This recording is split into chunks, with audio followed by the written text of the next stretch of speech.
About why the manger instead of mansion?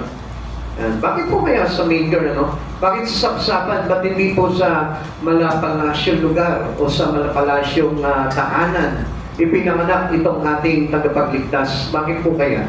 So, yan po yung pag-aaralan po natin, ano po?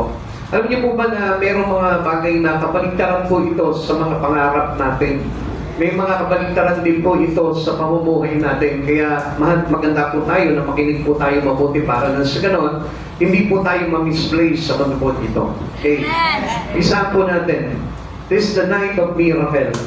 Ito pong kapanganakan po ng ating Panginoong Jesucristo. Marami po talagang himala ang nangyari po dito. Although, kuminsan parang normally or kumbaga parang ordinary days lang po sa kanila dahil may mga ginagawa din po sila. No?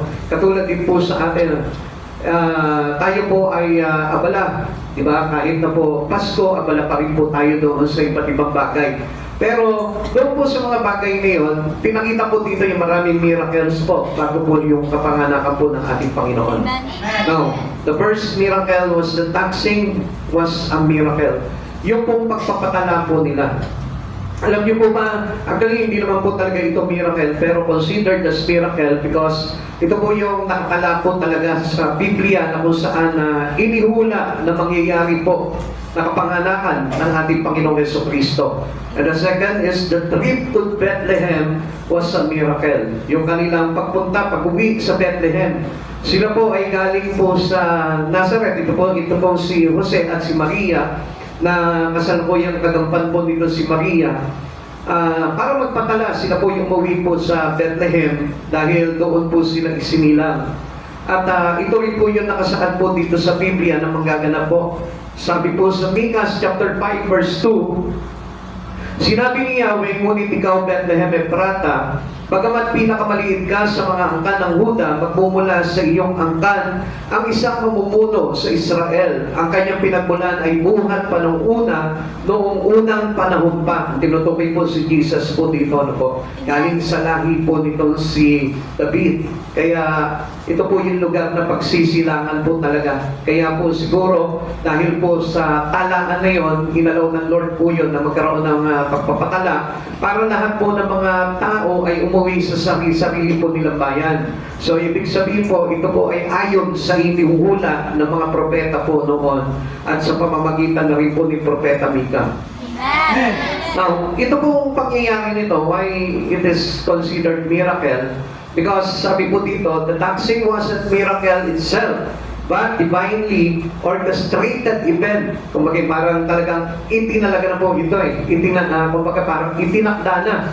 Itong pangyayari nito, miracle of circumstance, fulfilling prophecy as it forced Joseph and Mary to travel from Nazareth to Bethlehem, Jesus' ancestral home, ensuring the Messiah was born in the prophesied location, fulfilling Micah 5 verse 2. Despite Mary being heavily pregnant, demonstrating God's control over worldly events of His divine plan. Lahat po yan ay nakakontrol po, kontrolado ng ating Panginoon. Lahat ng mga nangyari po noon sa kapanganakan ng ating Panginoong Jesucristo ay kontrolado talaga ng Panginoon. Kaya never doubt na ito po si Jesus ay galing po talaga sa ating Panginoon. Kaya halos iba hindi nila naiintindihan sapagkat hindi po nila inuunawa talaga, hindi po nila nakita sa mga inihula ng mga propeta na ito pong Mesiya ay si Jesus. Kaya sa iba, para sa kanila, ito pong si Jesus ay tao lamang.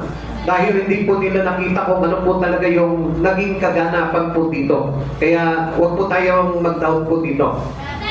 Number 3, the timing of the birth was a miracle. Sabi po dito sa Galatians chapter 4 verse 4 to 5, ano?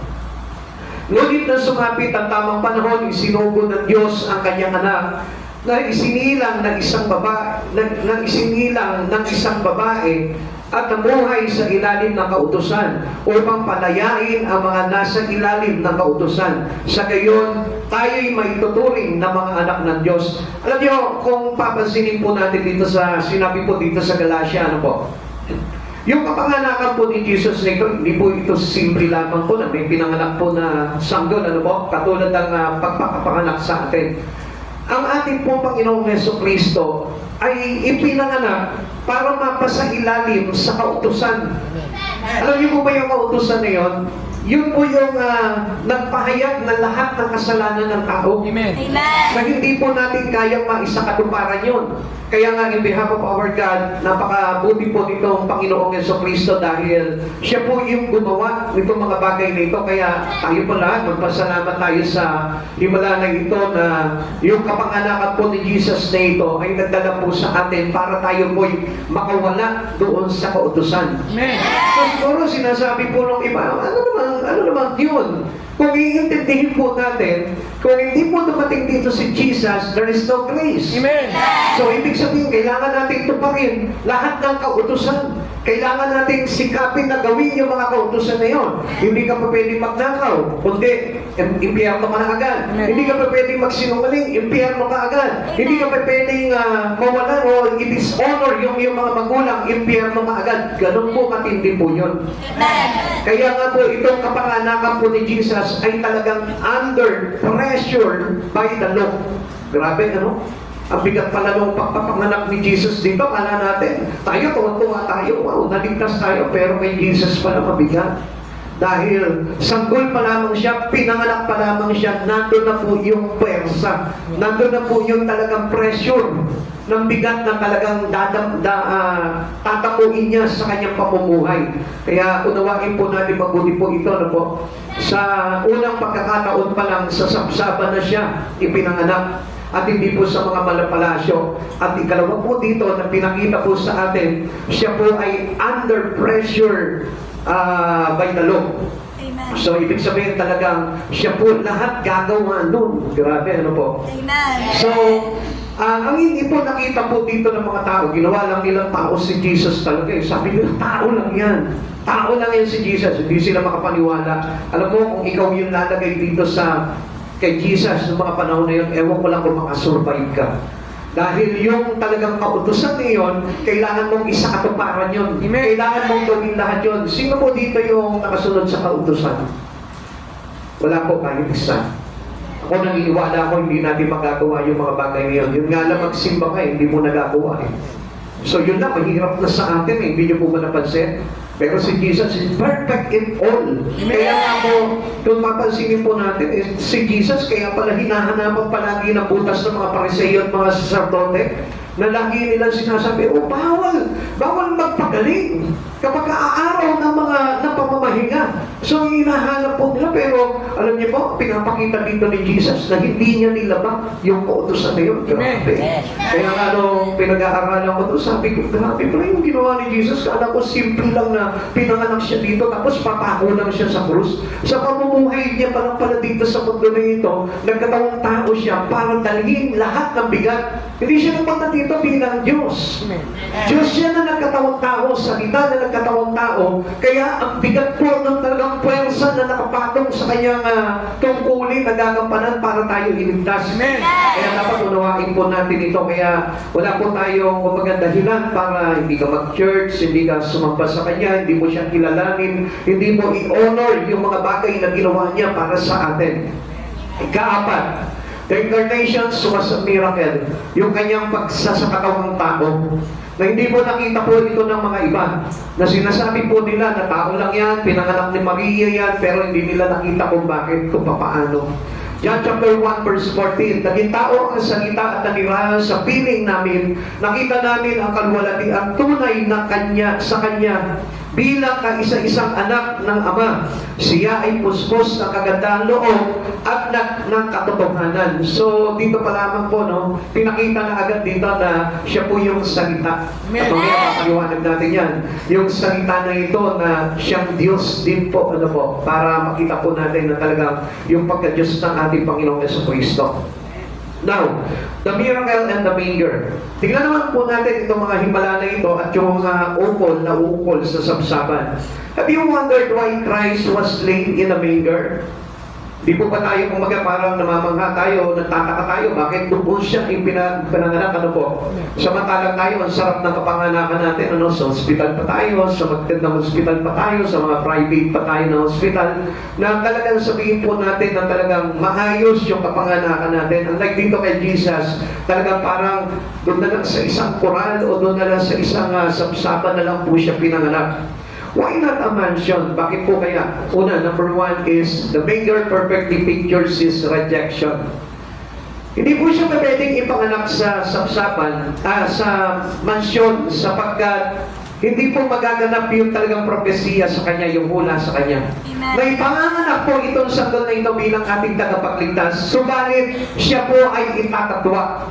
Siya po ay hindi tatanggapin. Siya po ay i-reject ng lahat ng tao. Kaya nga po, yung pagkapanganak niya pa lang po, rejected na agad. Dahil pinakita na agad dito na hindi po siya tinanggap sa mga bahay panuluyan. Walang space sa kanya doon sa bahay panuluyan. Yung bahay panuluyan po ng mga panahon pong yun, yan po yung katulad po ng mga hospital po natin magaganda po dito. Ano po? Yan po yung kumagay parang mga lying in. Lying in, ano po, na pinagpapanganakan po natin, ano po. Pero, isipin niyo po, ito pinanganak na halimbawa sa isang koral lang. Kasama mo yung mga hayop, kasama mo yung mga manok, yung mga baboy. Doon ka lang pinanganak, hindi po ba kahabag-habag na agad? Amen. Na meron naman po pwedeng magpatuloy sa iyo na tahanan ng mga kapitbahay mo pero hindi ka tinanggap doon. So sa madaling salita, it is a picture of rejection. Amen. Until now, hindi natin napapansin, still we reject Jesus. Ngayon kung tatanungin niyo ako, siguro masasabihin niyo sa akin, Pastor, kami hindi namin i-reject po si Jesus. But I tell you the truth, you still reject Him. We still reject Jesus. Amen. Sa anong paraan po kaya natin i-reject ang Panginoon? But before that, tignan po muna natin. Luke chapter 2 verse 7. Isinilang niya ang kanyang panganay na isang lalaki. Binalot niya sa lapin ang sanggol at inihiga sa isang sapsaban sapagkat wala ng lugar para sa kanila sa bahay panuluyan para it closed already for him. Amen. Lahat sinarado para sa kanya. Para napakasakit yata nun, ano po. Yung halimbawa, kumakato ka sa mga tahanan, at yung panahon po na yun panahon po siguro na malamig po yung klima po nung araw na yun. Amen. So napakahirap sa isang nagdadalang tao ng mga anak na, ano po. Kaya pilit po nila kinakatok yung mga tahanan o yung mga bahay panuluyan pero wala nagpatuloy po sa kanya. So kung mapansinin po natin, paano po kaya natin na-reject itong Diyos na ito? Okay, let us see this. There was no room for him in the inn.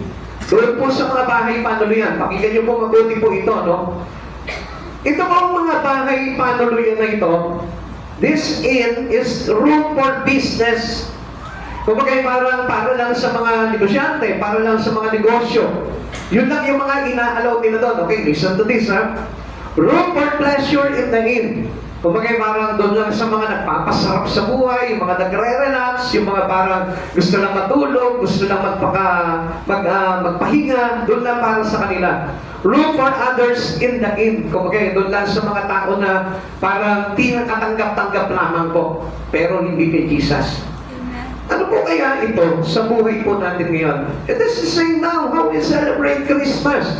Ganito rin po tayo mag-celebrate ng Christmas.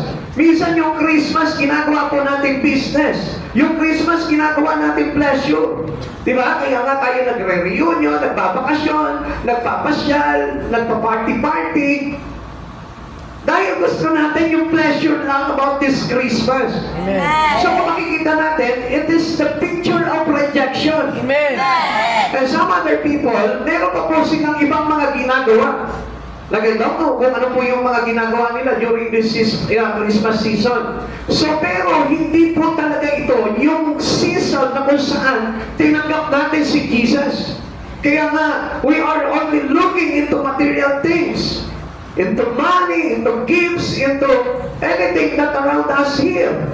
Yun lamang po yung tinitignan natin, pero hindi yung katunayan na talagang ito si Jesus ay tinanggap natin. Amen. Yung kamanganakan kailangan ni Jesus ay tinanggap natin. Yung pagdating dito ng Messiah na ating tagapagligtas ay tinanggap natin. Amen. Kaya nga alam niyo po, nagiging pagano po yung ating practices ng Christmas. It is really because hindi nakaayon doon sa kagustuhan talagang selebrasyon ng ating Panginoong Jesucristo. Amen. Which means dapat tayo ay nag-worship sa Lord. Amen. Dapat tayo po ay talagang nag-aaral ng mga bagay patungkol kay Kristo. Dapat po tayo ay lumalakad sa kabanalan ng Diyos. Not to reject this King. Not to reject this Savior. Amen. Kaya nga, kung mapapansin natin, ano po, mapapansin natin kapag nag-Christmas, ang daming mga nagtitinda ng mga pwedeng i-gifts, ng mga prutas, ng mga pagkain, ng mga ham. Ang daming mga nagtitinda. It is for businesses. Amen? Dami nasa pool po dito, yung pala yun, ano po? Ang dami gusto pleasure ay salamat, bakasyon, walang trabaho. It is pleasure. Pero hindi naman ibinibigay sa Panginoon yung kanilang bakasyon. Kaya nga, listen to these people of God. Para lang sa ganon, hindi tayo kabilang doon sa mga na-reject sa ating Panginoong Jesucristo. And let's need to say, na kapag ganon po yung practices po natin about Christmas, we reject God. Amen.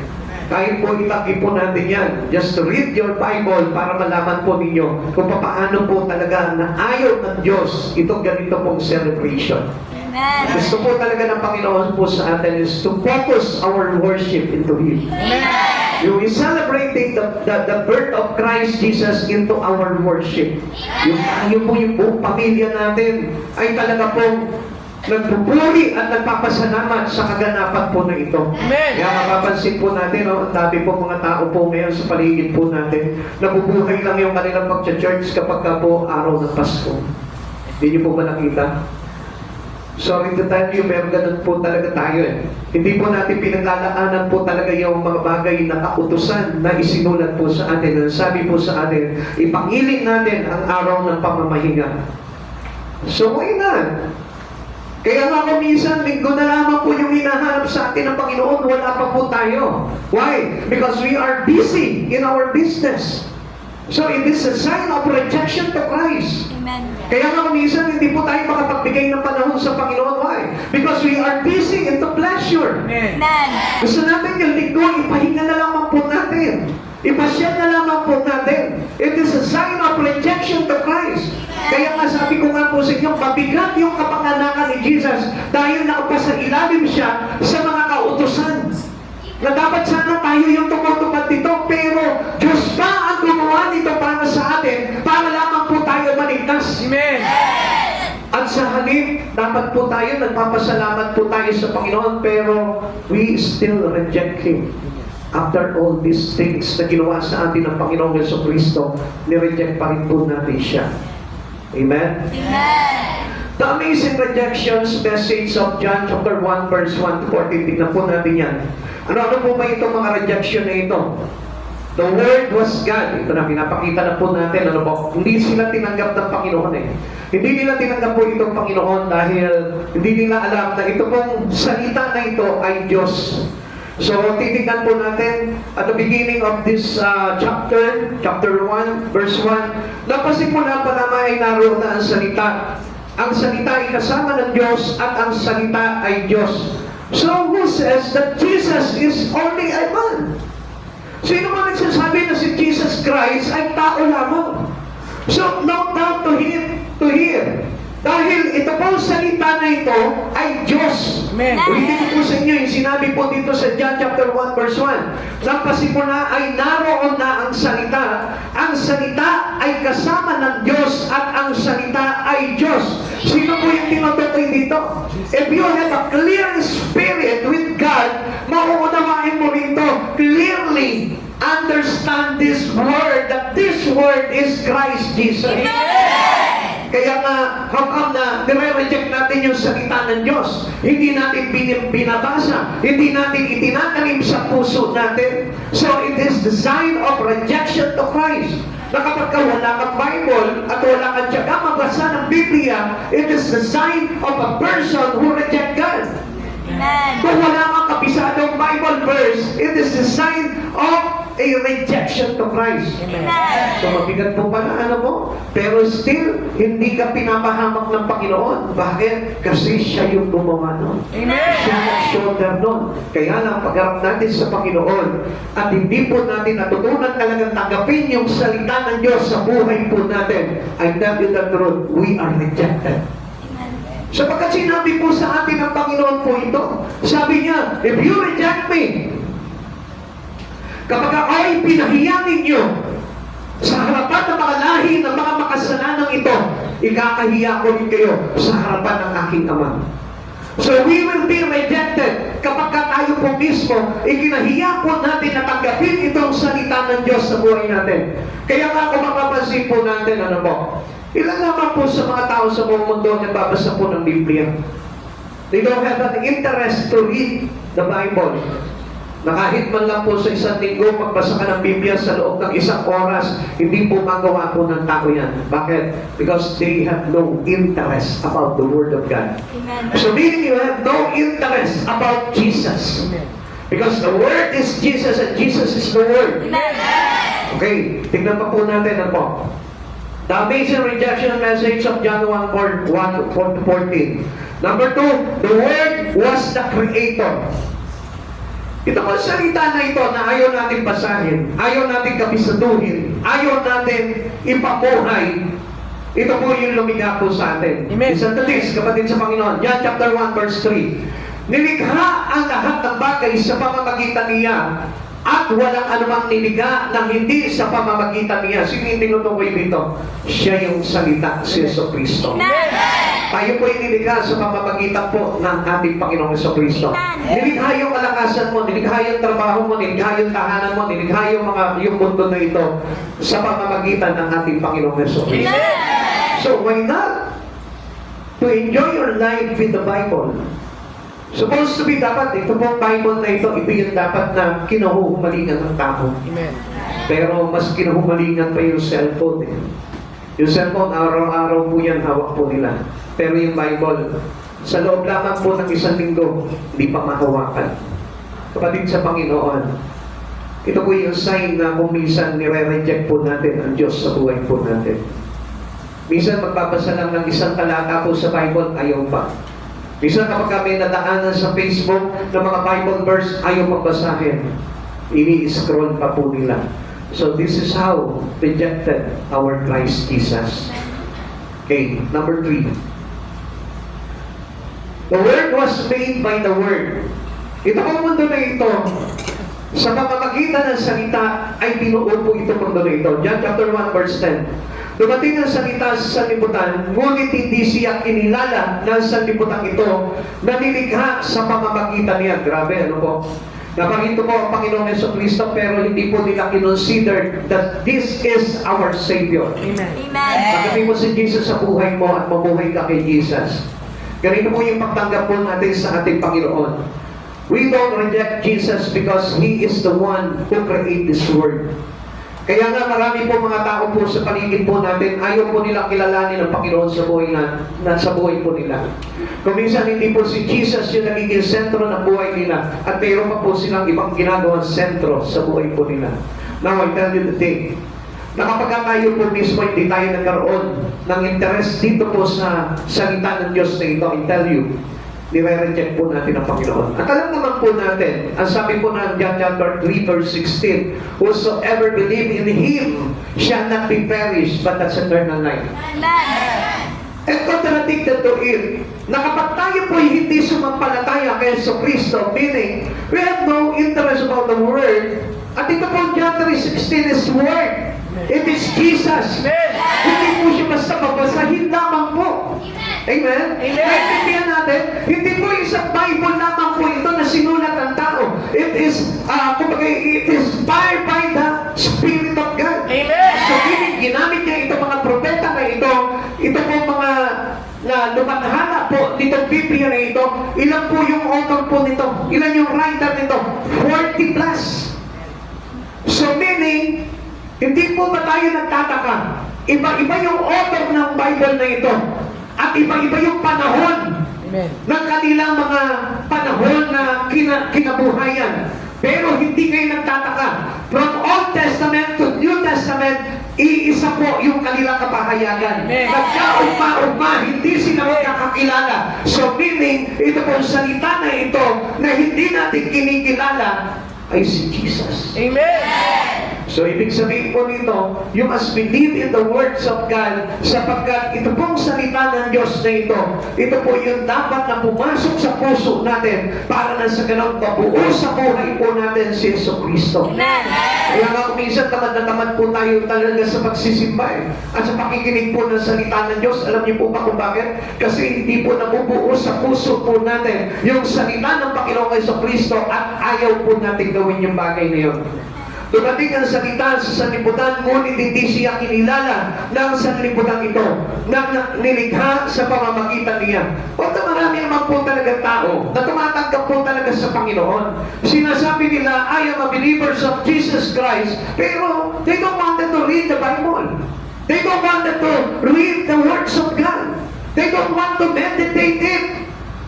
So, ibig sabihin, how can a person know Jesus Christ well kung hindi niya po babasahin at uunawain ang lahat ng mga nakasulat po dito? Amen. Kaya nga po marami pong tao sinasabi nila, tao lamang yan, Jesus na yan. Pero meron po bang tao na nabuhay? Sa ikatlong araw, pinatunayan niya ito bago pa maganap sa kanya yung pagpapapako sa krus. Ano sabi niya po doon sa mga saserdote umuusig sa kanya sa mga pariseyo? Gibain ninyo itong templo na ito at sa ikatlong araw ay muli kong itatayo ito. Amen. So sabi po nito mga pariseyo, ang tagal namin itinayo yan. Ilang taon na itinayo yan at sa loob lamang ng 3 araw ay itatayo mo. So ang itinutukoy dito na hindi maintindihan nito mga tao na ito, nito mga Hudyo na ito na hindi nananalig kay Kristo, na ang tinutukoy niya ay yung kanyang sarili. Amen. Papatayin siya sa krus at sa ikatlong araw ay mabubuhay na magmuli. Amen. So sinong tao ang magsasabi nito? Subukan mo minsan. Patayin niyo ako, sabihin niyo ganyan. At sa ikatlong araw mabubuhay ako. Tignan natin kung mayroong taong mabubuhay. Tasted doubted with Christ Jesus. Pero gusto ko po na malaman po ninyo, itong salita na ito na ipinapahayag po sa atin, walang iba kundi ang ating Panginoong Yeso Cristo na ni-reject ng maraming tao. Never reject the words of God. If you really understand the words of God, doon tayo sa katotohanan na si Yeso Cristo, yung salita ng Diyos na pinagmulan ng pagkakalikha ng lahat ng bagay dito sa mundo. In your life. Don't you ever know that the words of God is Spirit? And this Spirit is belong to Christ Jesus. Alam niyo po ba na yung ating hininga is also the Spirit of God? It is the breath of God na inihinga sa atin kung bakit tayo nagkaroon ng buhay. Amen. Kaya lang pinatay po yan ng kaaway dahil sa kasalanan. Amen. And number 5 is all receive Him not. Kahit na doon sa sarili niyang bayan, hindi po siya tinanggap. Katulad na rin po natin, sinasabi natin that Jesus Christ is my Savior, but still, tinatanggap po pa talaga si Yeso Cristo. Kung tinatanggap po siya, meron po tayong pasbali na lagi po nating pinupuri o pinaglilingkuran ang Diyos na ito. Tingnan na po natin yung sinabi po ng John chapter 1 verse 11. Dumating ang salita sa sanlibutan. Okay. Number 5, is all receive Him not. Sabi po ng John chapter 1 verse 11, pumunta siya sa kanyang bayan, ngunit hindi siya tinanggap ng sarili niyang kababayan. So, parang tayo po, kung minsan kapag sinabihan tayo, read your Bible, pero tinatagyan po natin, ayoko nga, tinatamad ako, marami akong ginagawa. Kailangan ko mag-cellphone. So, you reject our Savior. Kaya mga kapatid sa Panginoon, this is how a person like us reject God. At sa mga ganong bagay po, doon pa lamang akala natin, believers of Christ na tayo. Pero yung pala, yung Biblia na binabasa natin, na imatataparan po natin, is a sign of rejection to Christ. Yung hindi natin pag-church, yung hindi po natin pakikinig ng salita ng Diyos, yung hindi natin pamumuhay sa salita ng Diyos, we reject God. Ganun po kasi po yun. Kaya lang, ang tanong po dito, bakit hindi ako pinaparusahan? Ganun naman po pala, nire-reject ko si Jesus because of His grace. Amen. Dahil pasad-pasad niya pa yung bigat ng kasalanan natin until now. Amen. Kaya lang, kapag inabot po tayo, na tayo po yung humarap sa hukuman ng Panginoon, wala na po tayong chances. Ang chance is now. Kung nauunawaan mo itong mga bagay na ito, at gagawin mo yung hinihingi na inaaral sa atin ng Panginoon, maliligtas ka. Amen. Ganun naman po kasimple yun. Know about this Word of God and never reject the words of God in you. Papasukin mo sa puso mo ang salita ng Diyos. Do not close your heart. Do not close your spirit. Amen. Your spirituality must be open to the words of God para na sa ganun po, maligtas po tayo. Amen. He was rejected by his own town. Kaya nga tayo po mismo, tayo po, nag-church na po tayo, baka mamaya nire-reject pa po natin yung salita ng Diyos. So meaning you rejected God in your life. Sino po dito yung lagi nababasa ng Biblia? Salamat sa Panginoon, isa lang, dalawa. So marami po pala na reject sa atin sa Panginoon po. Sa marahil po na hindi po kayo naniniwala na kapag hindi po natin binasa ang Biblia, na hindi po natin ito ipinamuhay, ito po ay rejection to Christ. So maliwanag po na pinapakita po sa atin dito dahil si Kristo at ang salita ay iisa. John chapter 1 verse 1. Unawain niyo po mabuti po yun. Number 6, Christ is the Word. Pinapakita po sa atin na ang salita ay si Jesus. So sabi po ng John chapter 1 verse 14, naging tao ang salita at nanirahan sa piling namin, nakita namin ang kalwalhatian ng tunay na kanyang bilang kaisa-isang anak ng Ama, siya ay puspos ng kagandahan loob at ng katotohanan. Sino raw po ito tinutukoy na ito? It is Jesus. Amen. Jesus is the Word of God. Amen. Nagkatawang tao ang salita. At sabi po dito, the Word become flesh. So ito pong si Jesus na kung saan ay pinagdalang tao ni Maria para magkaroon siya ng katulad nating katawan. And this is the flesh. Amen. At kung hindi po dahil sa banal na Espiritu ng Diyos, hindi po magdadalang tao ito si Maria. At alam naman po natin, sa mga Hudyo po ng panahon na yon, kapag hindi nakakasal pa ang isang babae, ay hindi po sila pwedeng magsama dito ang kanyang nobyo. Amen. Hindi po sila pwede na magsiping po silang dalawa. Amen. Dahil ito po ay may kaparusahan na babatuhin hanggang kamatayan. Kaya nga hindi po ba nagtataka kung bakit ito po si Maria ay hindi naparusahan? Why? Because it controlled on by God. Amen. Kung tutuusin, alam niyo mo, pwedeng patayin si Maria. Pero bakit hindi nila nagawang patayin si Maria? Samantalang ng panahon na yon, hindi pa siya kasal kay Jose. Because of the power and miracle of the Spirit of God that protect Mary. Kaya nga, kuminsan, akala po natin si Maria yung Diyos. Itinuturing natin Diyos si Maria, pero hindi nila alam na ginamit lamang po ito si Maria para ipagdalang tao. Ito po si Jesus. Amen. Si Jesus po yung main character po dito. It is not Mary. Amen. And you must know that. Kailangan na maintindihan natin itong mga bagay na ito. Si Mary ay isa lamang lingkod ng kataas-taasan Diyos.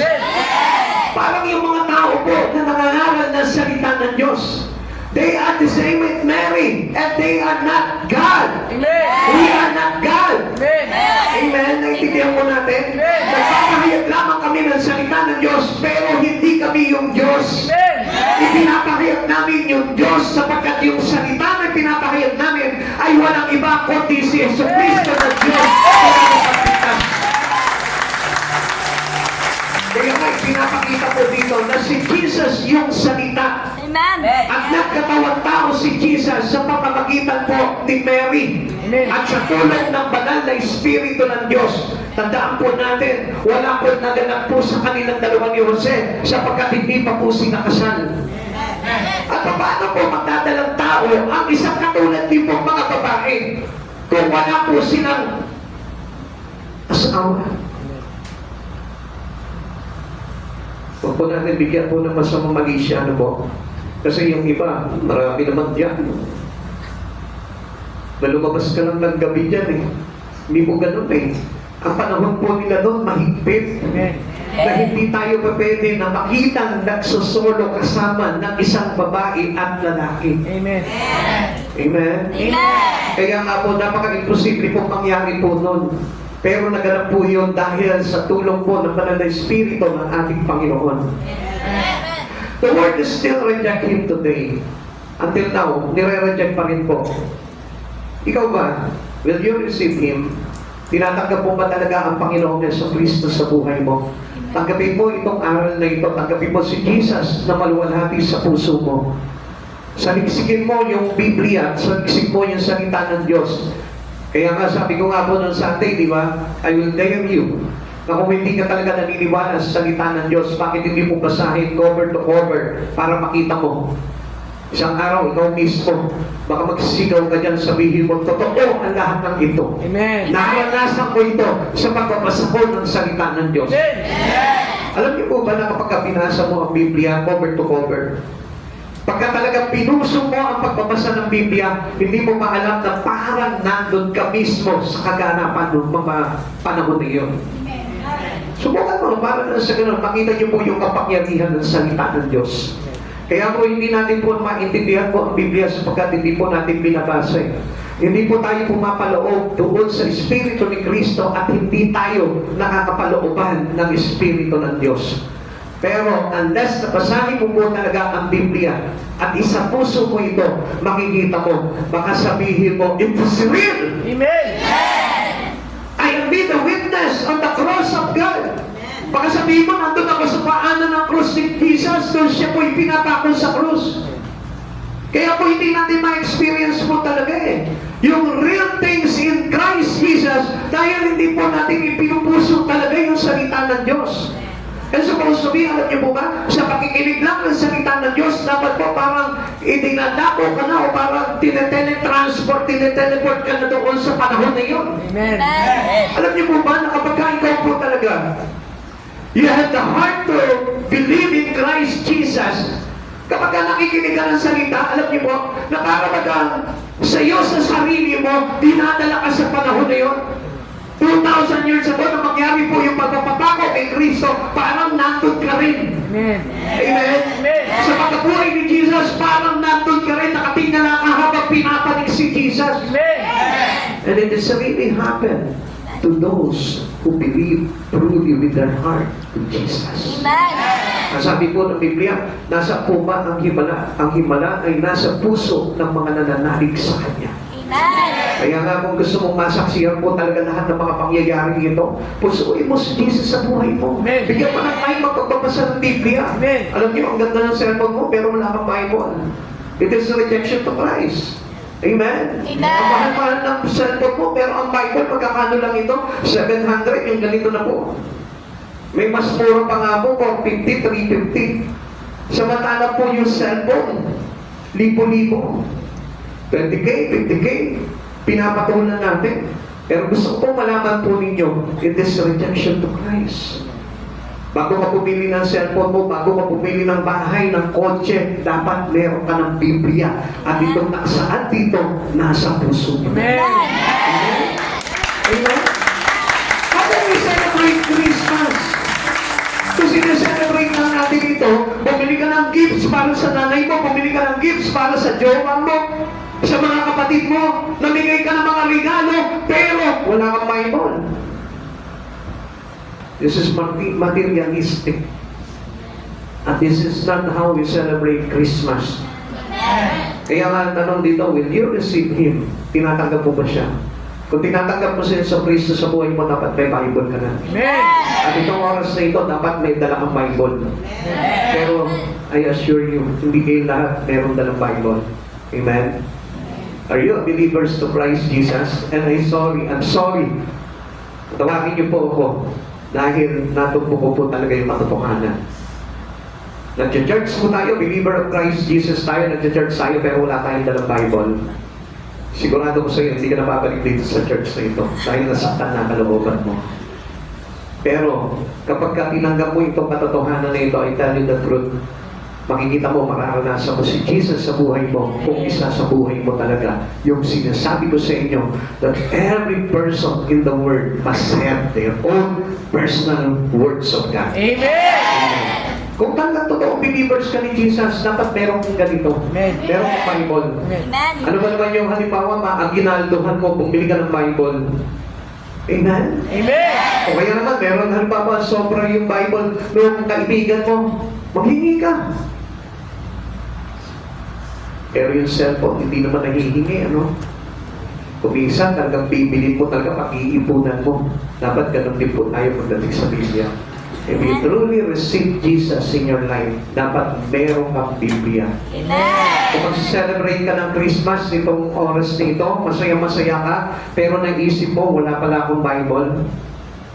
Where is Jesus in your heart? Where is Jesus in your celebration? Nasaan si Jesus sa pagdiriwang mo? Kung until now, nagtatrabaho ka, wala kang Biblia. May trabaho ka, nakagraduate ka, wala kang Biblia. May pera ka sa wallet mo, may pera ka sa bangko, pero wala kang Biblia. Where is Jesus in your celebration? So, alam niyo mo, mga kapatid sa Panginoon, kung totoo po talaga tayo kay Jesus, mahalaga sa iyo ang words of God. Amen. Ikalawa, why in a manger and not into the mansion? Kaya napapansin po natin, ang dami po nabubuhay sa mansion and not into the manger. Bakit? Kasi nga, yung Biblia na talagang sayang ang pera pag binili ko din. Pero ang cellphone, hindi sayang, Ang Biblia, hindi naluluma yan. The Word of God is always fresh. Amen. Pero ang cellphone, nape-phase out, naluluma. Amen. Yung iPhone nga lang, bibili mo ng pagkamahal-mahal. Tapos pagdating po ng mga 1 taon, 2 taon, wala na agad, half value na agad. Kaya nga mga kapatid sa Panginoon, ito, laging value talaga. Amen. Laging yung value niya, talagang sariwang-sariwa, fresh na fresh. Amen. Kahit na nalalagas na yung pahina nito, pero fresh pa rin yung kaligtasan mo na nakasama nito.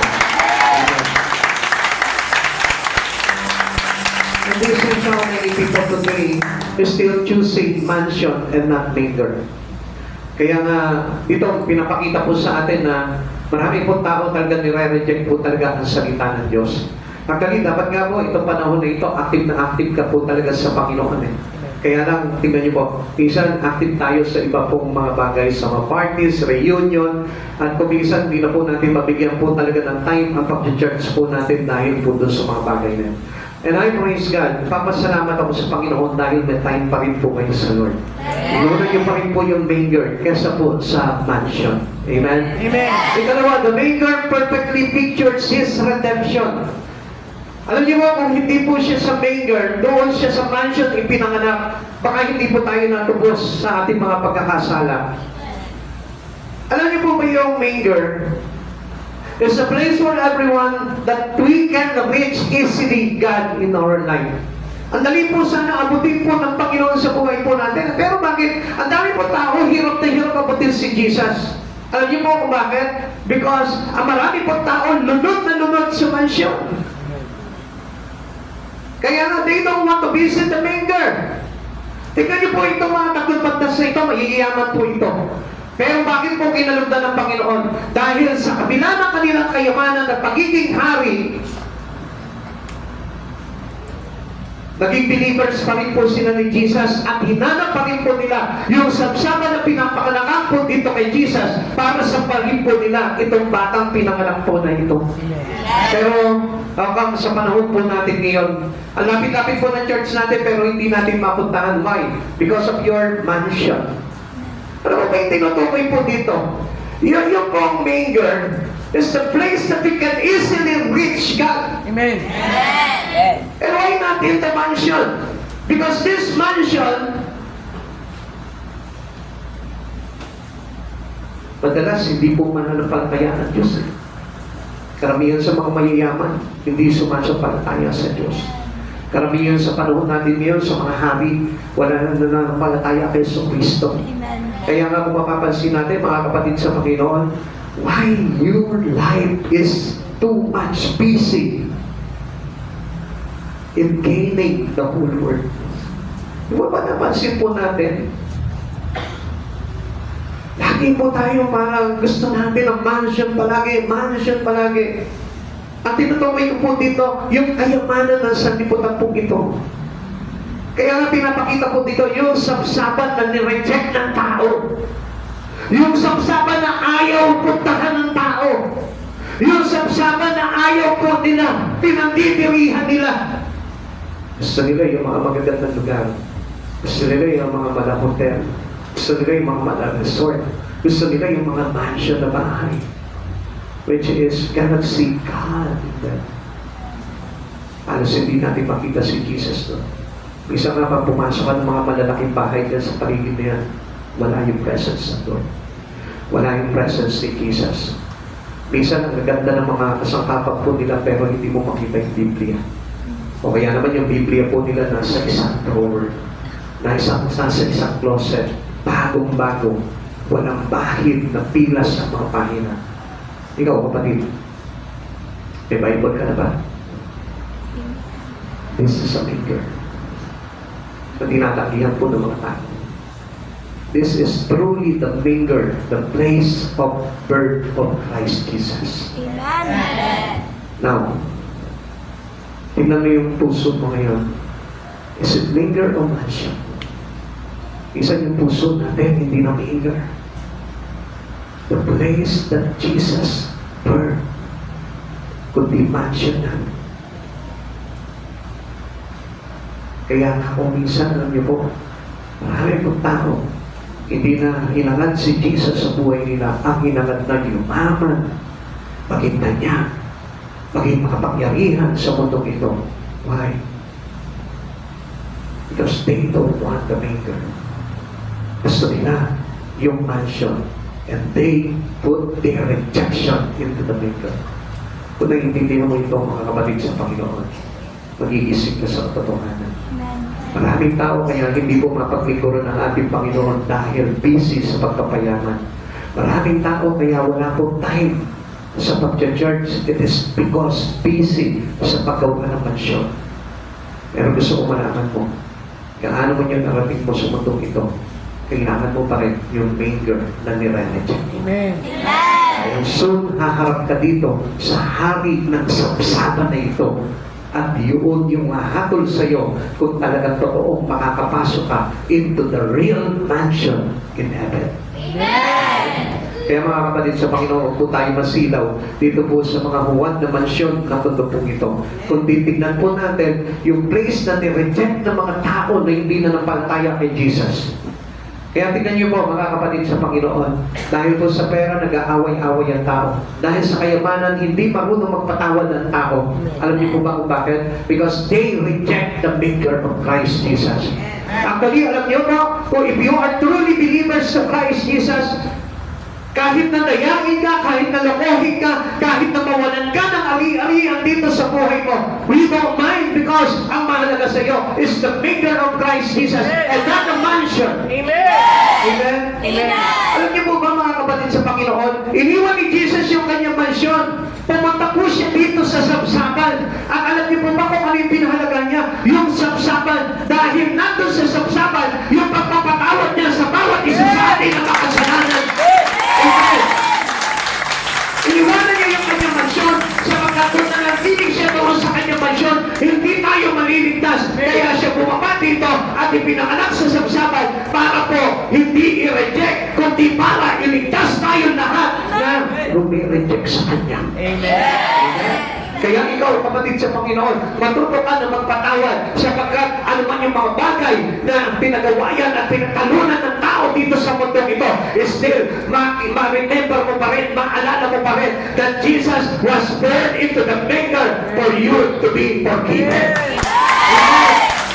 Kaya nga, reachable grace eh. Kaya nga yung manger is the reachable place for everybody, for everyone. Bakit? Kasi ang daling kumuha ng kapatawaran. Gaano man kabigat yung pagkakasala mo, pinapatawad ka ng Diyos. Pero karaniwan ng mga tao, ang mga mayayaman, ang mga pinuno ng bansa, naglalaban-laban dahil lamang po sa kapangyarihan, sa kayamanan, at sa kanilang mga ambisyon sa buhay na ito. Hindi makapagpatawaran. Tanungin mo yung katabi mo. Kahit palukuhin kita ng kayamanan mo, makapatawad mo ako. Kahit agawin ko yung kapangyarihan mo, mapapatawad mo ako. Maaaring madali lang sabihin, ano po? Pero gusto ko pong malaman mo, kung ikaw mismo nararamdaman mo yung nangyari dito kay Jesus Christ, ikaw mismo, walang tao hindi mo kayang patawarin. Sino po dito yung hindi marunong magpatawad? Yung hanggang ngayon hindi pa rin po marunong magpatawad. I tell you, gunitain mo po ito para ma-celebrate mo yung Christmas. Paano po tayo mag-celebrate ng Christmas kung hindi ka marunong magpatawad? Hindi niyo po ba alam na yung pong sapsapan, yung kapanganakan ni Jesus na yan, it is the sign for us to be forgiven. Amen. Kaya nga ipinanganak dito si Jesus eh. Para tayo tapusin sa lahat ng ating mga kasalanan. Ano pong ibig sabihin nun? It is forgiveness. Amen. And you might be, thank God. Dahil kung hindi po ginawa ni Jesus po yun, hindi tayo napatawad. Amen. Pero how many of us here, natutunan na yung talagang totoong pagpapatawad? Na kahit niluran ka sa mukha ng iyong kaibigan, ng isang tao, pero ang isinukuli mo sa kanya, instead na magalit ka, pinatawad mo pa rin siya. Sino po dito yan, chinismis ka? Pinaratangan ka ng mga kasinungalingang bagay na alam mo naman, hindi totoo sa iyo, pero nagwala ka. That is not forgiveness. It is unforgiveness. Ay, kasi ayaw mo mayuyurakan yung karnadan mo eh. Amen? Ayaw mo kasi mayurakan yung dakal mo eh. Samantala si Jesus, hari ng mga hari. Pero anong ginawa mo po sa kanila? Parang ginawa siyang basahan. Amen? Parang ginawa po siya pusabos. Pero anong ginawa niya? Pinatawad niya pa rin po tayo. Amen. Ayaw mo minsan, dahil loob mo ako sa business, ha? Okay. Wala ka na po sa puso ko. Kahit kailan di kita papatawarin. Paano ka naging believers of Christ Jesus? How can you celebrate Christmas kung tayo mo nandun ka sa mansyon at hindi mo kayang abutin yung sapsapan ni Jesus? The manger perfectly pictures His redemption. So, ibig sabihin kung hindi po doon sa sapsapan, hindi po tayo matutubos sa lahat ng ating pagkakasala. The two signs given by the angels to the shepherd, wrapped in swaddling clothes, and number 2 is lying in the manger. Ano po ba ibig sabihin dito? Ang pinapakita po dito na nakabalot po siya sa lampin, ang pinapakita po dito na yung kanyang katawan ay ibabalot ng puting lino. Ibig sabihin po niyan, papatayin po siya.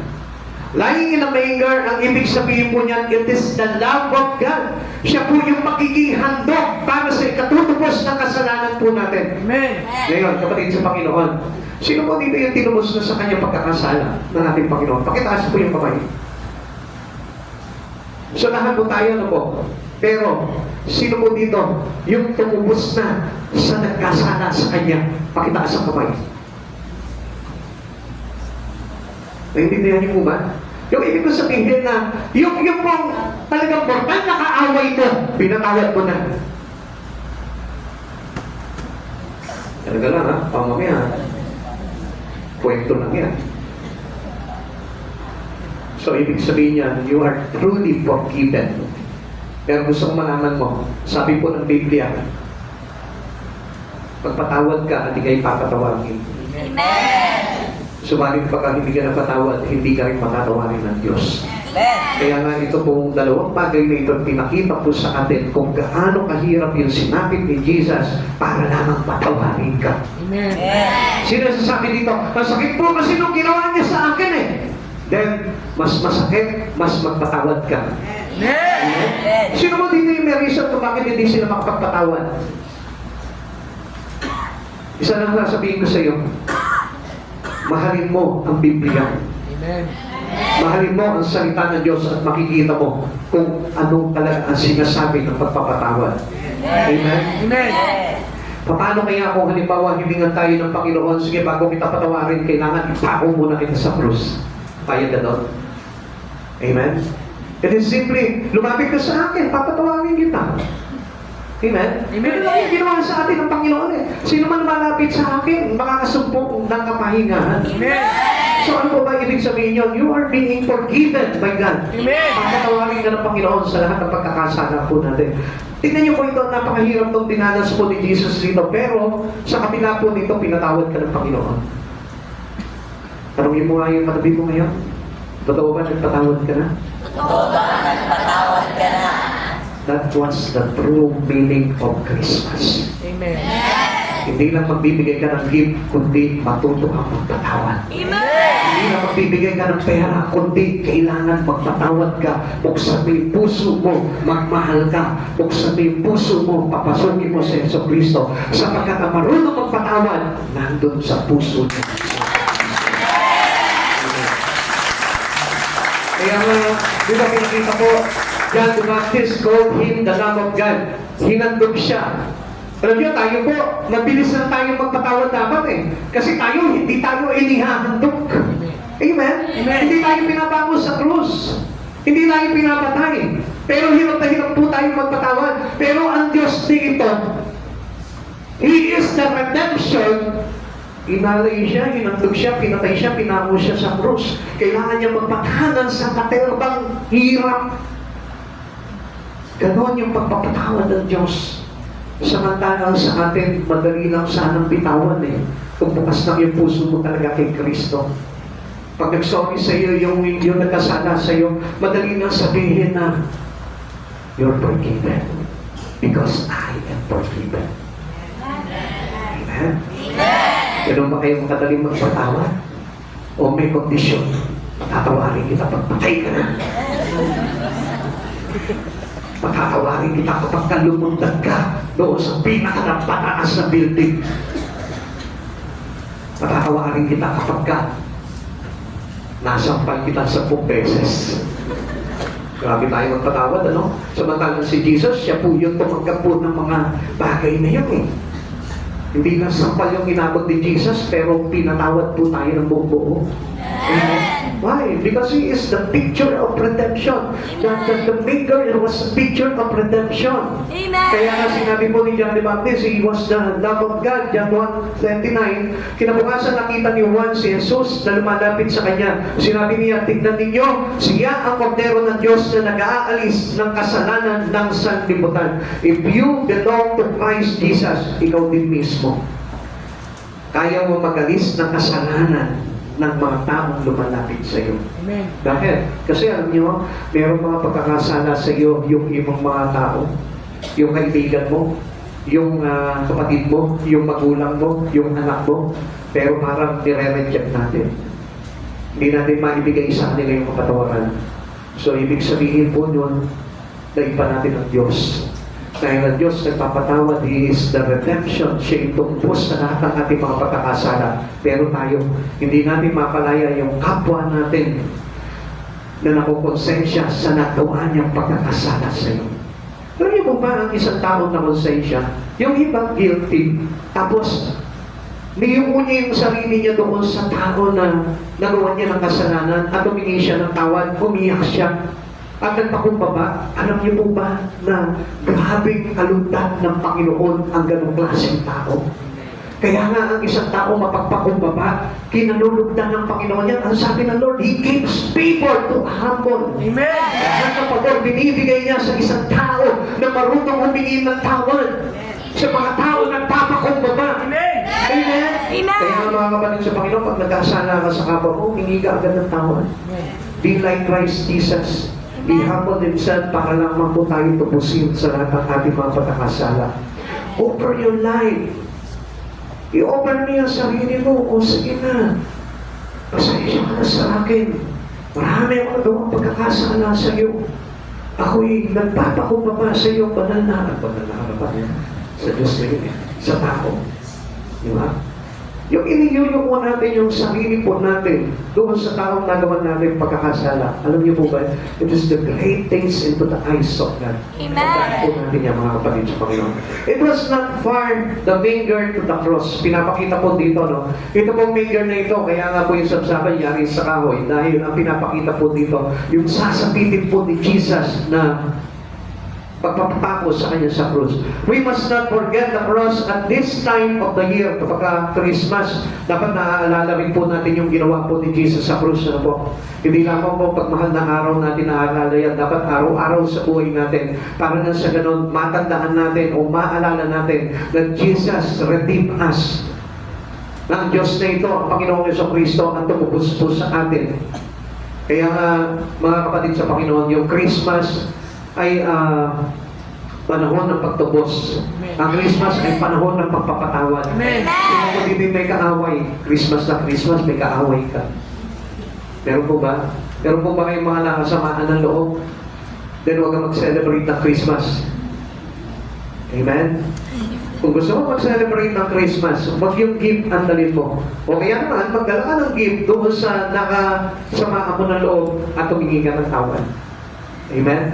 Kung ikaw man yung ginawa ng pagkakasala, it is better to be humble. Ikaw na mismo yung magpakumbaba. Amen? All descriptions of the birth tied to the cross. Tignan mo yung kapanganakan po ni Jesus, ano? Pinanganak pa na si Jesus, pero nakagapos na agad sa krus. Kaya nga sabi ko nga po sa inyo sa isang pagkakamali lang po ni Jesus na hindi niya magawa yung kautusan, hindi tayo maliligtas.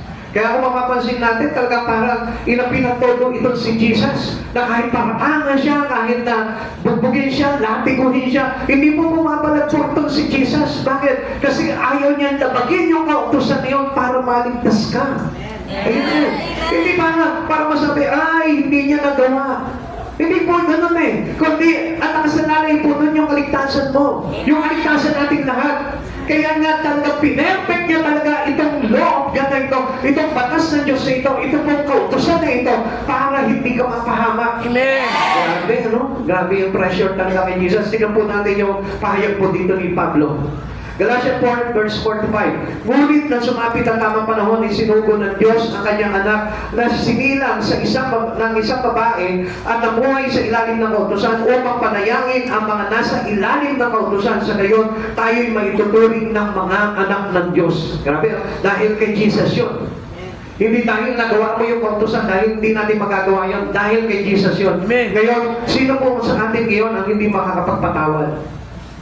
Ito si Jesus, pagkapanganak niya pa lang po, nakagapos na siya sa krus. Wala na siyang kawalan. Hindi na siya pwedeng tumanggi. Kahit tumanggi siya, ipapako pa rin siya sa krus. Kaya nga kapatid, tayo, ang sarap po ng buhay natin Tayo kung minsan, nagpapakasasa tayo sa mundo na ito, nakalimutan natin yung hirap na ginawa sa atin ng Panginoon Parang iligtas po tayo. At alam niyo po ba yung pinapakita dito? To redeem them that were under the law. Tayo yun. Tayo yung tinubos niya. Amen. Kaya niya pinapek talaga yung batas na yun para sa atin. Amen. Kaya hindi nagsinungaling si Jesus. Dahil hindi niya naman po talaga kalikasan yun. Pero doon sa kanyang pagiging tao, hindi siya nagsinungaling kahit isa man lamang. Amen? Amen. Wala siyang nilabag na kautusan. Nakatulad po natin na until now, believers of Christ na tayo, pero labag pa rin tayo ng labag sa kautusan. Binabagka pa rin natin yung mga bagay na ito na pinag-uutos sa atin ng Panginoon. Dahil alam natin na tayo pinubos na ng Panginoon sa mga bagay na ito. Hindi ba dapat balikan po natin pasasalamat ang Panginoon? Hindi ba dapat na hindi nakakapanghinayang na ibigay natin ang buhay natin sa Panginoon? Ano ba po yung description po dito ni Pablo? Philippians chapter 2 verse 5 to 7, naway magkaroon kayo ng kaisipan na tulad ng kay Kristo Jesus, kahit taglay niya ang kalikasan ng Diyos, hindi niya pinagpilitan manatiling kapatay ng Diyos, sa halip kung saan niya binitiwan ang pagiging kapatay ng Diyos at nabuhay na isang alipin, ipinanganak siya bilang tao at nang siya'y maging tao. Even the death of the cross, ginawa ni Jesus yun. Amen. Now, samantalang tayo po mga tao, no? Tayo na yung niligtas ng Panginoon, pero gusto natin magmayampak pa tayo, yumaman at maging makapangyarihan. Kaya kung mapapansin po natin, no, tayo po dapat yung nagpaparangal na kay Kristo, kay Jesus, dahil ginawa niya itong mga bagay nito. Pero tayo pa po yung walang panahon sa Kanya. Tayo pa po yung napakakaunti ng ibinibigay na panahon sa Panginoong Yesu Kristo. After all that He done to redeem us, ganun pa yung sinukti natin sa Panginoon. Kapatid, alam niyo, kung talaga totoo kang kay Kristo, baka ito palang oras na ito, dyan sa kinaupo at mo umiiyak na. Kung talaga nararamdaman mo talaga na talagang believers of Christ ka, baka ngayon pa namang umiiyak ka na, humahagulgul ka na. Kung nararamdaman mo itong mga bagay nito, pero alam niyo, karamihan po sa mga Kristiyano ngayon, halos hindi na tumutusok sa puso nila yung mga bagay na ito. Bakit? Kasi hindi nila talagang lubos na kilala po talaga yung mga bagay na nangyari kay Yesu Kristo. Kaya hindi na sumasaki sa puso nila ito. Why? Because their heart is deceived already by sin. Kaya yung sin na yun, instead na napalaya tayo doon, yun yung nagpapatigas ng ating puso. Yun yung nagkakalyo sa puso natin para hindi na po tayo tablan ng mga bagay na ginawa ni Jesus dito. Yung maalala mo lang yung ginawa ni Jesus. Ikaw mismo, you felt guilty. Nakukonsensya ka. Nakukonvict ka, Lord. Ang sama pala ng ginawa mo. Ikaw mismo, baka paglupasay ka na dyan, kakaiyak. Natanda ko po nung araw, ang lalapot ng puso po talaga ng mga mananampalataya. Sorry to tell you that. Noong panahon na siguro mga 90s, na bata pa naman po ako sa pananampalataya, nakikita ko po talaga kapag nag-preach na yung pastor po namin, kapag binanggit niya pa yung about the cross of Christ, grabe ang tao, makagulgul na sa iyak. Hindi pa tapos ang gawain, nakikinig pa lang sila, makikita mo lahat, tumutulo na ang luha, pahid na ng panyo sa kanilang mga luha, sa kanilang mga mata. Pero ngayon, alam niyo po, ang laki na po ng pagkakaiba. Parang hindi na po nila nakita yung kagandahan doon na binuhos ng Panginoon para sa ikaliligtas ng tao. Kapatid, tatanungin kita, are you true believers in Christ? Kung talagang totoo ka man ang palataya ni Kristo, dapat nararamdaman mo, tumutusok sa puso mo kung gaano kabigat yung nangyari kay Jesus para lamang iligtas ka. Because He is the Lamb of God. At anong sabi po dito, the Lamb in Revelation, ano po sabi po dito? Pahayag chapter 5 verse 9 to 14, inaawit nila ang isang bagong awit. Ikaw ang karapat dapat na kumuha ng kasulatan na kabalumbon at magtanggal sa mga selyo niyon. Sino po yung mga umaawit po dito? Gusto ko malaman po ninyo, all the community in heaven, lahat ng mga nandun, sila po yung nagpapatunay kay Jesus na ikaw yung may karapatan na mag-alis ng selyo po nito sapagkat pinatay ka at sa pamamagitan ng iyong dugo at tinubos mo ang lahat ng mga tao para sa Diyos mula sa bawat lahi, wika, bayan at bansa. Tingnan niyo po sila, na-appreciate po nila yung ginawa ni Jesus. Samantalang tayo mga tao dito, we don't appreciate already. We don't appreciate anymore. Parang hindi na po natin nare-recognize yung mga kagandahan na ginawa ni Jesus para sa atin. Gusto ko malaman mo, yung cross na yun na pinapakuha sa Kanya. Yung Kanyang grave, yung Kanyang libingan na pinaglibingan sa Kanyang katawan. At yung pagkabuhay niya, gusto ko malaman po ninyo, yan ay dahil alang-alang para sa atin. Amen. Sino tayo para magmatigas po sa Panginoon? Ginawa mo silang isang lahi, maharlika at mapari na itinalaga upang maglingkod sa ating Diyos. At sila'y mag-ari sa lupa. Tumingin ako, pulis, at narinig ko ang tinig ng milyon-milyon at libo-libong mga anghel. Pag mga anghel, ano po? Sila'y nakapaligid sa trono, sa apat na buhay at Sa apat na buhay at nilalang ng mga at sa mga matatandang pinuno, umaawit sila ng malakas. Ang kordero pinatay ay karapat-dapat na tumanggap ng pangyarihan, kayamanan, karunungan, kalakasan, kaluwalhatian, papuri at paggalang. Tingnan niyo po sila, ha? Sa langit niya, mga anghel na po yan. Pero nandun yung paggalang po nila. Yung kanilang pagsamba dito kay Jesus. Samantalang tayo dito, tayo po yung ginawa ng kabutihan at kagandahan loob ng Panginoon. Halos di na po nagkakaroon po ng tusok sa puso po natin ito. Tignan mo yung hindi mo yan. Yan po ba yung larawan? Na talagang parang, Lord, grabe naman ito. Hindi ko deserve, I am not worthy. Para paglagayan mo, pag-alayan mo ng mga ganitong bagay. Kaya mga kapatid sa Panginoon, gusto ko na malaman po natin lahat.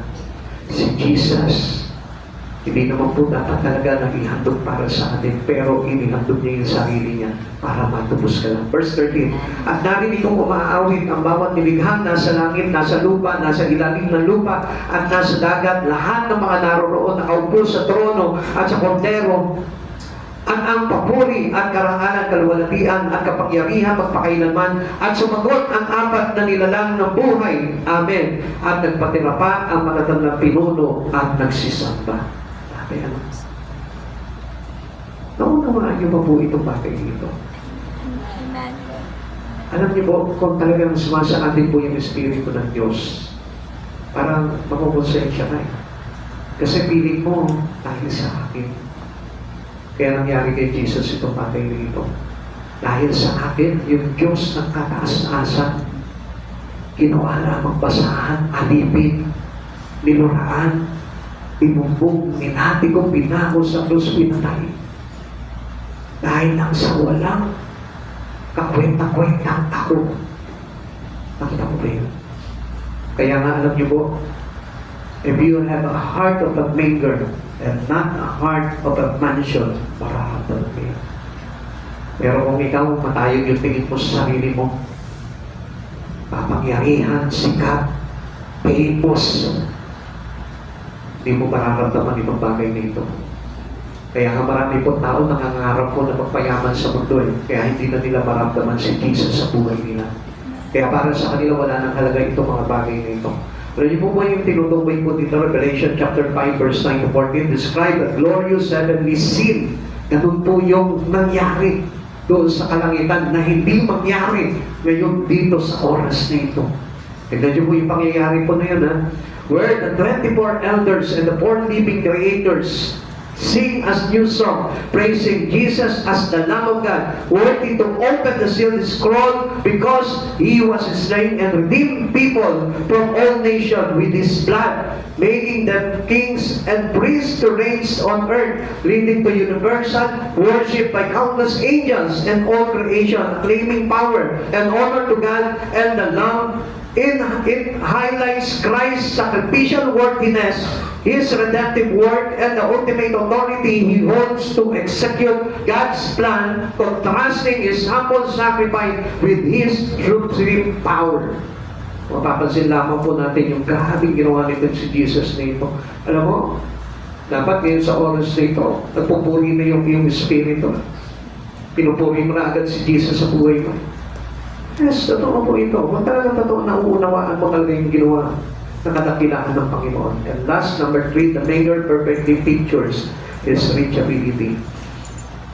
Kung hindi po doon sa sapsapan at sa mansyon po siya, sa palasyo po siya pinanganak, hindi po natin maaabot si Jesus. The first announcement to humble shepherd.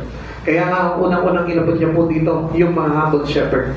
Sila po yung mga ordinary people noong panahon na yun. Hindi yung mga hari, hindi yung mga pantas, kundi ito po mga nagpapastol na ito. Larawan po ito ng isang ordinaryong tao.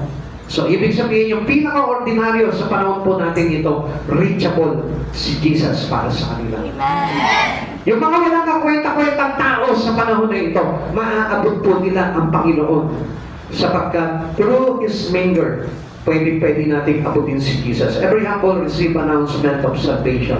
Kung nagpapakumbaba ka, ngayon pa lang. Kung marunong ka magpakumbaba sa puso mo, sa mga bagay na ito na ginawa ni Jesus, gusto ko malaman mo, the angels announce to you today that your salvation is available. meron na kaligtasan para sa atin. Amen. Amen. Amen. We must be careful not to restrict and complicate the message. Hindi na po natin kailangan po ito kumagay parang gawing komplikado. Jesus is the manger. Jesus in the manger is reachable, but many dreams of being unreachable star. Amen? Tingnan niyo si Jesus, ha? Galing siya sa langit. Supposed to be, He is the King of heaven. Pero, bumaba siya dito. Pero tayo, an ordinary person, unworthy person, walang kwentang tao, pero nangarap ng makanyag, nangarap ng mayaman, nangarap ng katayagan. Pero, kabaligtaran ni Jesus, si Jesus nangarap na maging mahirap, nangarap na maging basahan, nangarap na maging alipin, nangarap na maging pusabos, nangarap na maging anak ng karpintero para lamang maitaas yung espiritu natin at mailigtas. Now, sino ngayon dito? Yung merong mga matataas na pangarap, subalit wala namang pangarap na abutin si Jesus sa kanyang buhay. Pagkabababa na po ng Panginoon, hindi pa natin maabot. Pero pagkataas-taas ng pangarap mo, pero itong inaabot kahit na anong mangyari sa buhay mo. Kahit maiwan mo ang pamilya mo, kahit mawasak yung mga pagkakaibigan ninyo, maabot mo lamang yung pangarap mo. Unlike Christ Jesus na sinasabi mo, kailanman hindi ko nireject si Jesus, but your pictures is a sign of rejection to Christ. Sapagkat si Jesus, from up there into His throne, nagpakumbaba siya para lang abutin tayo. Samantalang tayo, aabutin na lang ni Jesus, nagpapakataas pa tayo. Come on. Look at your situation now. Nagpapakaabala ka sa mga bagay na ginagawa mo. Para lang yumaman ka sa mundong ito na walan ka na ng time kay Jesus. And then you celebrate Christmas. Come on. Unawain niyo yun. Paano ko magsa-celebrate ng Pasko? Kung hindi mo maibaba yung sarili mo doon sa sabsaban ni Jesus. Piling kang hinahabol ng Diyos, bumaba siya dito, ikaw naman nagpapakataas ka. Kaya na si Jesus bumaba para maabot ka eh. Siya na nga yung umaabot sa iyo. Amen. Pero piling pa rin tayo humihiwalay sa Panginoon. Piling pa rin tayo walang kagana-gana sa Panginoon dahil gusto natin kumita tayo, magkaman tayo, yumaman tayo, magkamansyon tayo. But where is Jesus in your heart? Nasa na si Jesus? Na sinasabi mo, He is my Savior. Jesus is my Lord. He's not Lord to you. He's not King to your life. Sapagkat si Jesus, hari ng mga hari, bumaba sa sabsaban. Tayo, wala pa kwenta-kwentang makasalanan ng tao, pilit na itinataas. Pinagmamakatayog yung ating sarili. Look at you now. Halos wala kang kainti-interes pagdating sa mga bagay na itinatahayag ng Diyos. And until now, inaabot pa rin tayo ng Diyos para malaman mo kung ano yung dapat mong gawin para hindi ka mawala sa Kanyang pagliligtas. He just the manger instead of mansion. Si Jesus mismo. Decision ni Jesus yun. I-receive all who come to Him. Lahat tayo. Ikaw, matigas ang puso mo, lumapit ka ngayon doon sa kanyang sabsaban, tatagabi ka niya. Ikaw, napakaraming kasalanan, lumapit ka sa sabsaban, tatagabi ka niya. Ikaw, nabisi ka palagi sa trabaho mo, na wala ka ng time para magpag-church, lumapit ka sa kanya, tatagabi ka niya. Ganon ka-open si Jesus para sa mga lumalapit sa kanya. John 6:37, lalapit sa akin ang lahat ng ibinigay sa akin ng Ama at hindi ko itakaboy kailanman ang sino man lumalapit sa akin. Let us return to the Maker. Nataas man yung mga pangarap mo, but still stay on the Maker. May mga pangarap ka man. May mga pangarap ka man na gusto mong putin sa buhay mo, but still your feet must be on the Maker. Dapat lagi kang nakatugtog doon sa sapsapan ni Kristo. Huwag kang lilipat. Wala kang bangka. Dahil mabibigo ka kapag kalamitan ka ng sobrang tayo. Dahil tandaan natin, God cannot create a person with no better. Alam mo kung bakit? Kasi ang Diyos na ito, from up there, bumaba siya sa sapsapan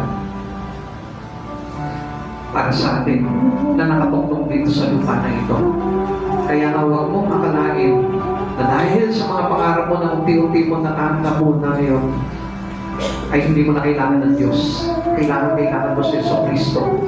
Kahit na ikaw yung nagkakabal ka na ng kayamanan ngayon, kahit na ikaw yung kumikita ng pagkalaki-laki, still, matuto ka pa rin itapak yung paa mo doon sa sapsapan ni Jesus. Meaning, you must be humble to Jesus because Jesus showed His humbleness for every one of us. The gospel that meet us where we are. Labot tayo kahit na saan po tayo. Yan, chapter 3, verse 16. Sapagkat ngayon na lamang ang pag-ibig ng Diyos sa katauhan, kaya ibinigay niya ang kanyang kaisa-isang anak upang ang sino man sumampalataya sa kanya ay hindi mapahama kundi magkaroon ng buhay na walang hanggan.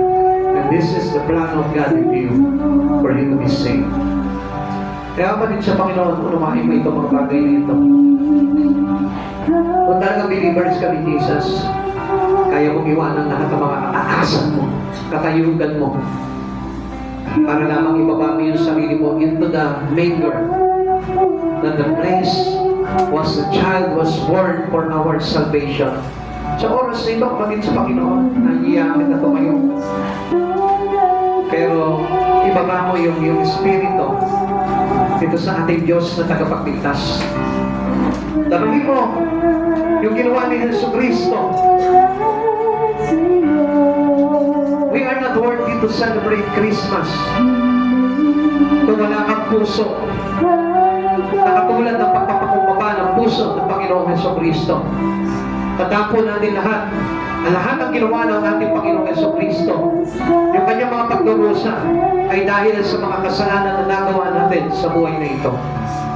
At sino tayo para magmalaki sa Panginoon? Sino tayo para tiisin ng Panginoon? Sino tayo para patuloy natin labagin lahat ng mga bagay na pinag-uutos sa atin ng Panginoon? Hindi man lamang po natin pinahalagahan yung mga bagay na ginawa ni Jesus completely na hindi magawa ng isang taong katulad natin ng makasalanan. Asan yung ating pagiging humble? Sabi mo, tinatanggap natin si Jesucristo sa Panginoon. Alam niyo mga kapatid sa Panginoon, ang totoo tumatanggap kay Jesucristo ay nagpapakumbaba. Walang taong tumanggap sa ating Panginoong Jesucristo, humingi ng tawad na hindi natutumakpakumbaba. Lahat ng mga talagang lumalapit sa Panginoon ay marunong ibaba ang kanilang sarili sa harapan ng ating Panginoon. You must humble yourself before the Lord. Worship Him. Pasalamatan mo siya. Yan ang diwa ng pastor. To thank Him for everything that He's done for you. Ang diwa ng kapaskuhan ay isineselebrate ko ito sa pamamagitan ng pagpapakumbaba natin at pagpapasalamat natin sa mga bagay na ginawa sa atin ng Diyos na ito. Let us worship Jesus. And this is the true meaning of Christmas. Full of worship. Full of the spirit of humbleness. Come on, humble yourself before the Lord.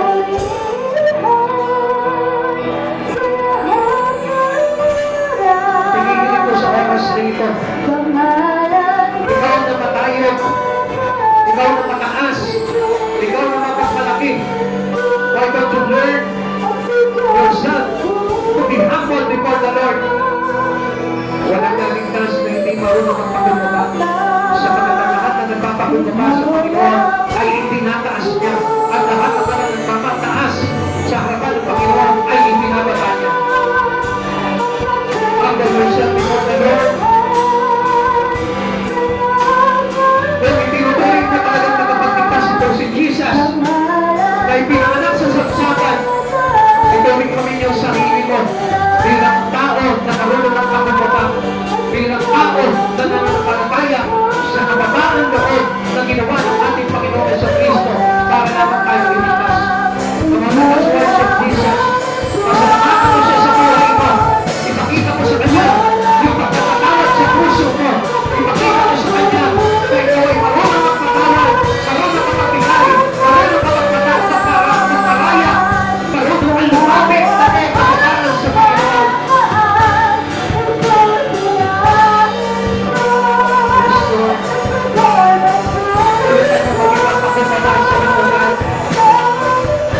Jesucristo.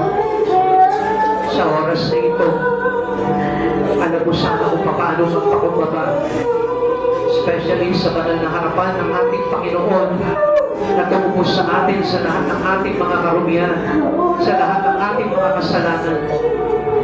Inaamin ko sa iyo, Panginoong Jesus, ako'y maraming pagkakasala sa iyo. Isa ako maruming tao, Lord. At piniyayaan mo, Panginoon, at pinahintulutan mo na magpaglingkod sa iyo.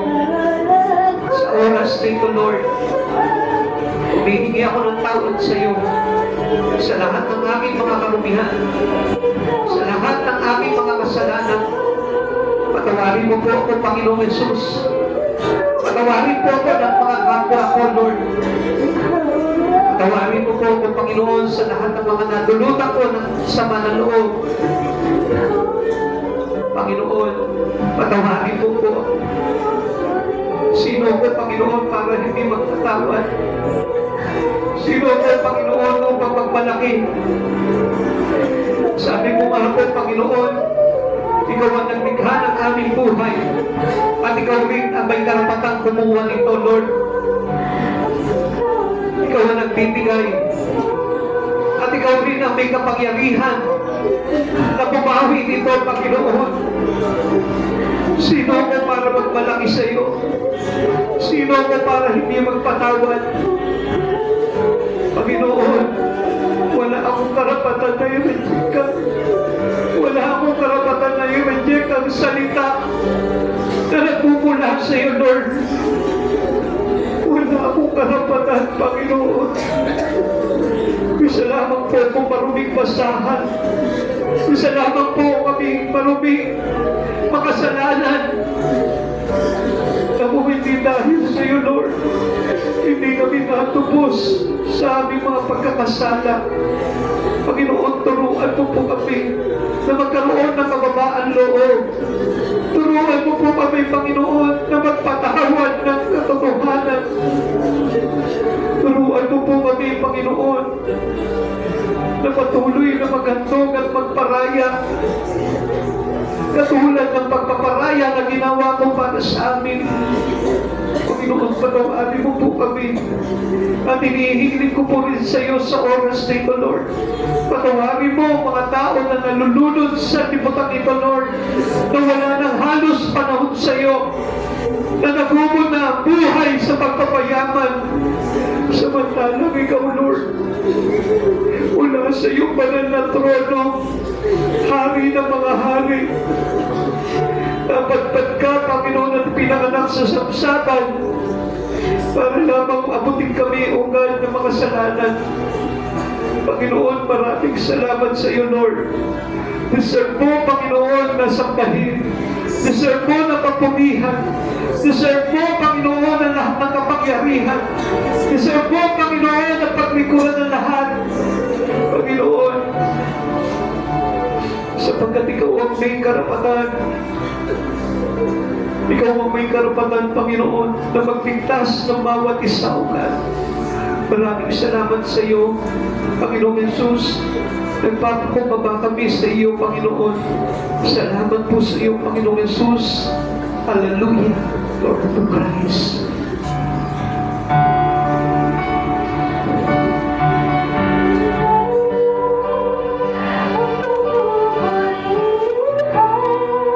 Kung nararamdaman mo si Jesus Cristo sa buhay, kapag kausapin mo siya, speak to Him. Kung totoong kilala mo si Jesus Cristo, nakikinig siya sa oras na ito sa iyo. Kausapin mo siya. Everyone of us have sinned. Lahat tayo may mga pagkakasala. Pero bukas ang tenga ng ating Panginoon. Glory to Christ Jesus.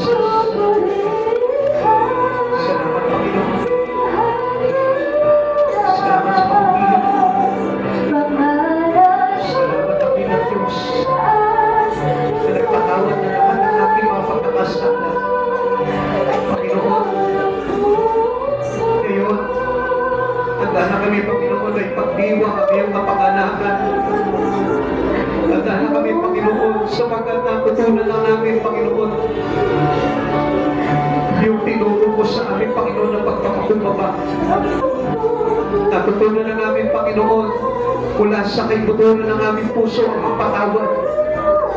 Natutunan na namin, Panginoon, na pahalagahan ang iyong sapsaban, pahalagahan ang iyong krus, pahalagahan yung mga bagay na ginawa mo. Salamat sa iyo, Dakilang Diyos. Nakahanda na kami ngayon, Lord. Nakahanda na kami, Panginoon, sa mga bagay, Panginoon, na pagpaparangal sa iyo. Salamat sa biyaya ng iyong mga ginawa. Salamat sa hiwaga ng iyong panganganakan. Salamat, Panginoon, dahil kung hindi kami lang ni-reject, Lord, hindi kami matiligtas, Lord. Salamat, Panginoon Jesus. Salamat, Lord. Tayo po na nagmanalangin sa Panginoon. O Ama naming Diyos, patuloy na hinihiling ko po sa iyo, Panginoon. Lord, kung aming mga kapatid, na patuloy po, Panginoon, na nahihiyang magpakumbaba sa iyo. Nahihirapan magpatawad. Nahihirapan lumapit sa iyo, Lord. Alisin mo po lahat ng mga hadlang na ito, God. Sapagkat batid ko, Lord, dahil sa mga bagay na ito, na hinaharang sa kanila ng kaaway, God, kung bakit hindi nila magawa ang mga bagay nito, Lord. Dalangin ko isang araw, God, pagutin mo po sila ng Espiritu mo, Lord, upang matutunan nila, Panginoon, kung paano yung mo sa iyo bilang hari ng mga hari, Panginoon ng mga Panginoon. Sabi mo, Panginoon Jesus, kung nananampalataya kami ng buong puso na ikaw ay muling binuhay ng Diyos, maliligtas kami. Panginoon, paano kami mananampalataya kung hindi namin kaya iyo mo ang aming buhay para sa mga hari ng mga hari at Panginoon ng mga Panginoon. Turuan mo, Panginoon, ang aming mga kapatid na magpakumbaba sa iyo, Lord. Pakita mo po sa kanila, Panginoon, that we are nothing without you, Lord Jesus. Walang sa-isay ang buhay na ito, Lord. Pakantan po namin ang yaman ng sanlibutan ito. Kung maliligaw naman at mapapahamak ang aming kaluluwa, wala pa rin sa-isay ang buhay namin ito, God. Maraming salamat sa iyo, Panginoong Jesus. Lord, kaya akong seryohan mo po kami ng iyong banal na Espiritu upang matutunan namin, Panginoon, ang pagpapatawad, ang pagpapakubaba, at ang pagsamba sa iyong dakilang pangalan upang ang pagkapaskuhan ito, Lord, ay patuloy na magkaroon ng kabuluhan sa bawat isa sa amin na sumasampalataya ng iniwala sa lahat ng kadakilaan ginawa mo para sa lahat ng tao. Maraming salamat po, Panginoong Jesus. Bless mo po ang bawat isa, Panginoon, ng Espiritu mo. Bless mo po kami, Panginoon, sa lahat ng mga bagay ng ayon sa aming mga pananampalataya. Salamat po, dakilang Diyos. Muli po, Lord, hihiling ko po sa iyo sa aming pag-iwa-iwalay, pag-uwi sa aming mga tahanan. Maluwalhati mo po kami ihatid ng ligtas at malayo sa kapahamakan, Panginoong Jesus. Bantayan mo po kami ng libo-libo mamandiring mga anghel sa langit na siyang nahawi sa lahat ng aming daraanan. Ingatan mo po ang aming mga sasakyan, O God, at hayaan mong ilayo mo po kami, Panginoon, sa anumang mga banta ng kaaway, O God. Baluti mo po kami ng iyong banal na dugo at maluwalhati kami makauwi sa aming mga tahanan. Salamat sa iyo, dakilang Diyos. Pagpalain mo po, Panginoon, ng church na ito, Lord. Pagkaloob mo po sa amin, Panginoon. Ano man yung plano mo sa church na ito, Lord? Pagganap ang kalooban mo, Panginoon, sa buhay ng bawat isa sa amin at maging sa mga